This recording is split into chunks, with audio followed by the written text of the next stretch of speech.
क्या आप जानते हैं कि नेपोलियन के हिस्टोरिकल कैंपेन का एक अजीब सा लिंक ग्रीनलैंड से जुड़ा हुआ है? जी हाँ, आपको वही स्टोरी आज इंटरेस्टिंग बताने वाले हैं। इतिहास की इस अनजानी कहानी में ओशियन, कॉन्टिनेंट्स और स्ट्रैटेजी का खेल छिपा है।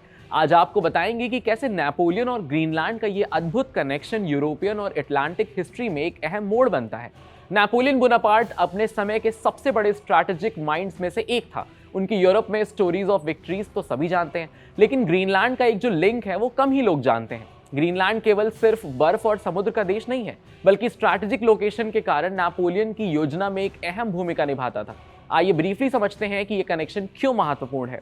18वीं और 19वीं सदी में यूरोप और स्ट्रैटेजिक पावर की होड़ तेज हो गई थी।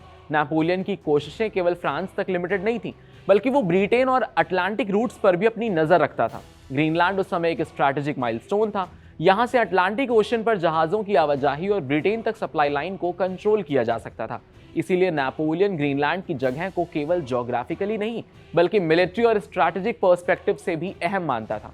तो कैसे जुड़ा नेपोलियन का नाम ग्रीनलैंड से, ये समझ लीजिए। दरअसल उनके सोल्जर्स और साइंटिस्ट ने ग्रीनलैंड की ज्योग्राफी और वेदर की जानकारी इकट्ठा करना शुरू किया। वो चाहते थे कि अगर ब्रिटेन के अगेंस्ट अटलांटिक कैंपेन करनी है तो ग्रीनलैंड का इस्तेमाल सप्लाई स्टेशन और नेवी बेस की तरह किया जा सके। इसके अलावा ग्रीनलैंड के आसपास के समुद्री रास्तों और फिजॉर्ड्स, मतलब हिंदी में जिसे कहते हैं लंबा, सकरा और गहरा समुद्री या झील का रास्ता, उस पर नियंत्रण हासिल करने से फ्रांस को नेवल वॉरफेयर में बड़ी स्ट्रैटेजिक एडवांटेज मिल सकती थी। इतिहासकार बताते हैं कि नेपोलियन ग्रीनलैंड को सिर्फ बर्फ से भरा हुआ एरिया नहीं मानता था, बल्कि इसे यूरोप और अटलांटिक में पावर बैलेंस बदलने वाला स्थान समझता था।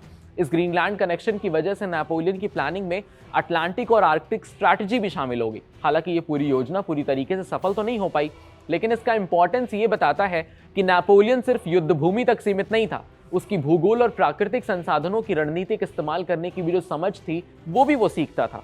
आज भी ग्रीनलैंड के भूगोल और रणनीतिक स्थिति पर वैश्विक देश नजर रखते हैं, और नेपोलियन की सोच को आधुनिक सुरक्षा और रणनीति के अध्ययन से एक ऐतिहासिक उदाहरण माना जाता है। तो ये थी कहानी कैसे नेपोलियन और ग्रीनलैंड जुड़े हुए थे एक साथ। एक तरफ फ्रांस का महान रणनीतिक दिमाग और दूसरी तरफ अटलांटिक को बर्फीली धरती, और बीच में एक ऐतिहासिक कनेक्शन जो इतिहास के पन्नों में छिपा हुआ है। अगर आप चाहते हैं कि आप और ऐसे भी अज्ञात इतिहास के रहस्य खोलना चाहें तो हमारे चैनल को सब्सक्राइब करिए, फॉलो करिए हमें इंस्टाग्राम पर, और देखते रहिए कड़क।